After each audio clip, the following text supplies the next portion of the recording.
Okay, so welcome in my YouTube channel. So today we are going to learn about gerund and infinitive.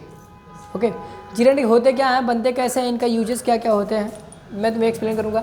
Infinitive तुम्हारे होते क्या हैं, कैसे बनाए जाते हैं, सारी चीज़ें एक्सप्लेन करने वाला हूँ. तो एक एक करके देखो जिरंड क्या होते हैं, पहले ये समझने का प्रयास करो. देखो जिरंड एक ऐसी वर्ब होती है जिसमें आईएनजी लगा दिया जाता है, लेकिन आईएनजी लगाने के बाद वो बन क्या जाते हैं, एक नाउन बन जाते हैं. क्या बनते हैं? नाउन बन जाते हैं. जब कोई भी वर्ब एक नाउन के रूप में काम करेगा तो उसे कहते हैं जिरंड कहते हैं. हिंदी में मतलब निकलता है ना, नी, ने. ये तीन हिंदी निकलते हैं, इसका जिरंड के निकलते हैं. ठीक है. और एक नाउन का काम होता है या तो सब्जेक्ट बनना होता है, या तो किसी वर्ब का ऑब्जेक्ट बनना होता है, या तो कॉम्प्लीमेंट बनना होता है. ध्यान रखिए. इन्फिनिटिव देखो क्या होता है. इन्फिनिटिव भी तुम्हारे मेन वर्ब के पहले टू लगा के बनाए जाते हैं. इन्फिनिटिव बनाते हैं. ये काम कैसे करते हैं, या तो ये एडजेक्टिव बनते हैं, या तो एडवर्ब बनते हैं, या तो नाउन बनते हैं. ठीक है.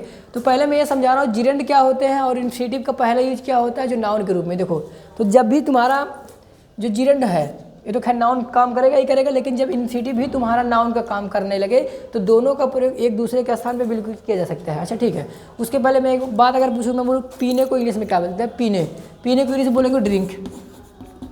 यही दिमाग में आएगा तुरंत, ड्रिंक मतलब पीना, यही लगेगा हमें.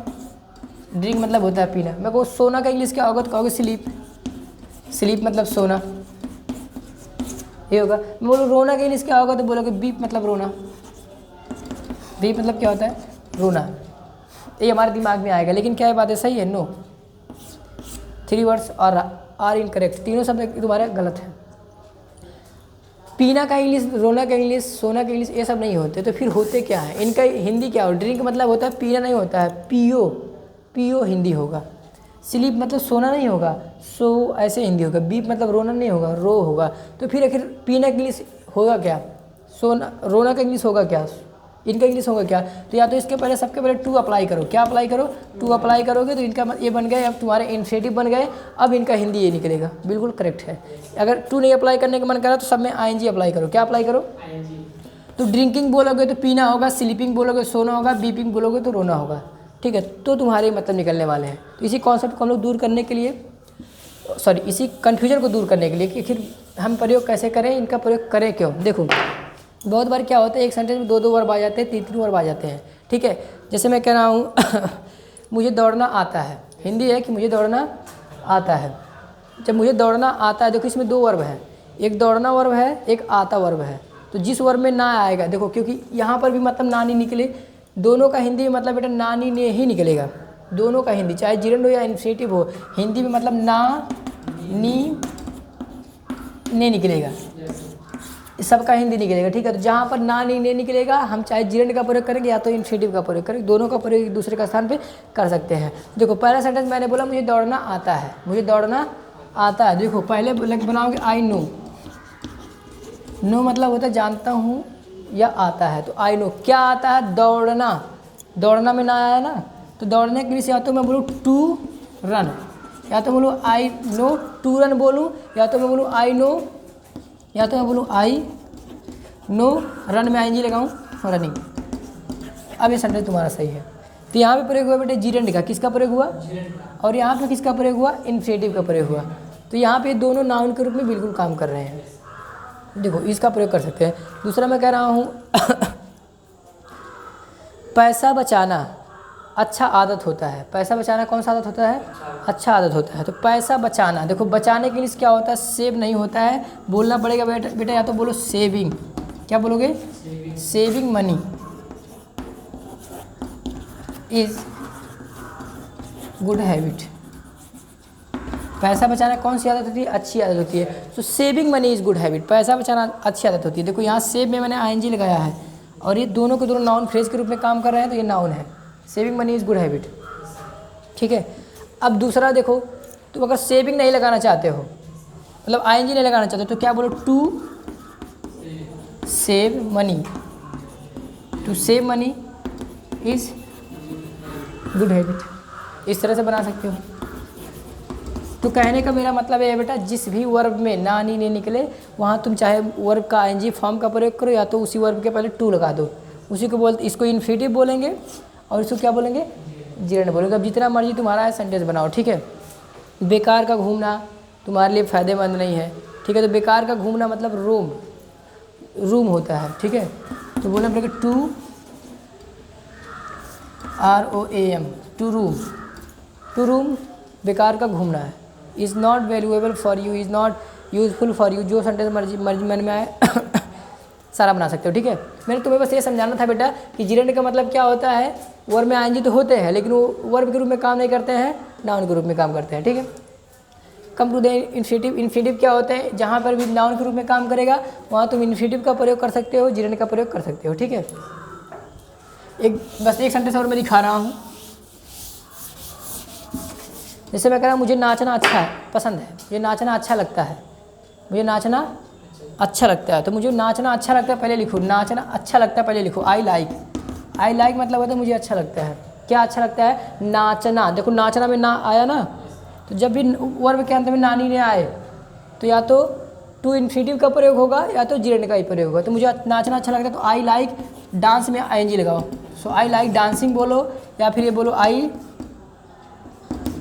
Like to dance. बहुत सही, समझ पा रहे हो तुम। आई लाइक टू डांस बोलो, आई लाइक डांसिंग बोलो, ठीक है बेटा। तो यहाँ पे दोनों ये तुम्हारे क्या है, बिल्कुल सही है। तो ये तुम्हारा जिरेंड रहा है, यहाँ पे ये तुम्हारा क्या है, इन्फिनेटिव है, ठीक है। तो ये जिरेंड का पहले जिरेंड का एक ही यूज होता है, नाउन के रूप में ही होता है, ठीक है। अब इसको मैंने सब्जेक्ट बना के भी दिखाया, ले लो तुम्हारा ऑब्जेक्ट बना के भी दिखाया, ठीक है। जहाँ मर्जी वहाँ प्रयोग कर सकते हो। हाँ, अब इसका मैं जिरेंड का जो और इन्फिनेटिव का जो कुछ और यूजेस हैं, जैसे एडजेक्टिव के रूप में कब काम करेगा, एडवर्ब के रूप में कब काम करेगा, मैं एक दो एग्जांपल तुम्हें दिखा दे रहा हूँ। देखो एडजेक्टिव वह शब्द होते हैं जो नाउन को क्वालिफाई करने का काम करते हैं, नाउन के बारे में कुछ और बताएंगे। एडवर्ब क्या होता है, जो वर्ब को क्वालिफाई करेंगे, वर्ब के बारे में कुछ और जानकारी देंगे, उन्हें क्या बोलते हैं, एडवर्ब बोलते हैं। तो मैं दो एग्जाम्पल दिखा रहा हूँ, दो एडजेक्टिव का दिखा रहा हूँ, दो एडवर्ब का दिखा रहा हूँ, ठीक है। क्योंकि टाइम मेरे पास अधिक नहीं है, I don't have much time, तो मैं दो एग्जाम्पल दिखा दे रहा हूँ।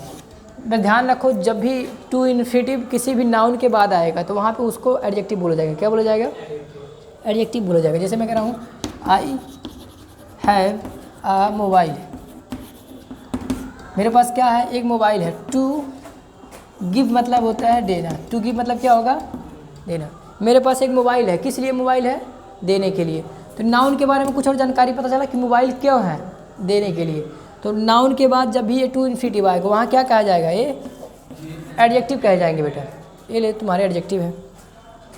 मैं दूसरा एक और एग्जांपल दिखा रहा हूँ एडजेक्टिव का। मैं कह रहा हूँ she has food to save. To save मतलब क्या होगा, बचाने के लिए। टू सेव मतलब तो उसके पास भोजन है, किस लिए है, बचाने के लिए। तो फूड तुम्हारा नाउन होता है, उसके बारे में ये बता रहा है कि बचाने के लिए भोजन है, तो ये भी तुम्हारा क्या है, एडजेक्टिव है, ठीक है। हिंदी में तो नान ही नहीं, इसका भी मतलब, इसका भी मतलब, ऐसे हज़ारों एग्जाम्पल, करोड़ों लाखों एग्जाम्पल तुम बना सकते हो बेटा, ठीक है। बस ये कॉन्सेप्ट क्या कहता है कि अगर नाउन के बाद आएगा तो इनको क्या कहेंगे, एडजेक्टिव कहेंगे। क्या कहेंगे, एडजेक्टिव कहेंगे, ठीक है। एडवर्ब का मैं तुम्हें दिखा रहा हूँ कि एडवर्ब कब बनेंगे। एडवर्ब का मतलब क्या होता है, पहले तो ये हमें पता होना चाहिए। व्हाट इज एडवर्ब, एडवर्ब वो शब्द होते हैं जो किसी भी वर्ब को क्वालिफाई करते हैं, मतलब वर्ब के बारे में कुछ और जानकारी देते हैं, उन्हें कहते हैं एडवर्ब कहते हैं। तो जब वर्ब के बाद टू इन्फिनेटिव आएगा तो उन्हें क्या बोलेंगे, एडवर्ब बोलेंगे, ठीक है। जैसे मैं कह रहा हूँ she is cooking, she is cooking food, वो भोजन बना रही है। क्यों बना रही है, टू ईट। देखो ये टू ईट आया मतलब खाने के लिए, ठीक है। तो सी इज़ कुकिंग फूड, वो कुकिंग कर रही है। क्यों कर रही है, टू ईट मतलब खाने के लिए।